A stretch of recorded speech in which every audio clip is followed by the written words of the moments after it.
Welcome to our comprehensive guide on how to see your devices on Snapchat. Let's walk through the steps together. 1. Open the Snapchat app on your Android device.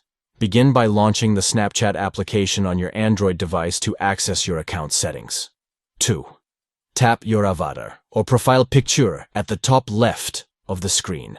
Locate your avatar or profile picture at the top left corner of the screen and tap on it to access your profile settings.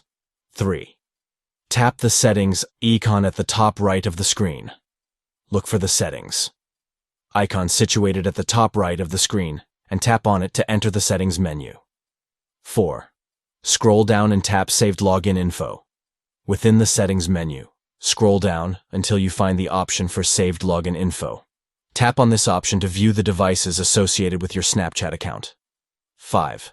Verify your email, then tap Save. To see the devices linked to your account, verify your email address as prompted, and then tap Save to confirm the changes. By following these simple steps, you can easily view the devices connected to your Snapchat account. Thank you for watching our guide. Enjoy managing your account settings and devices on Snapchat.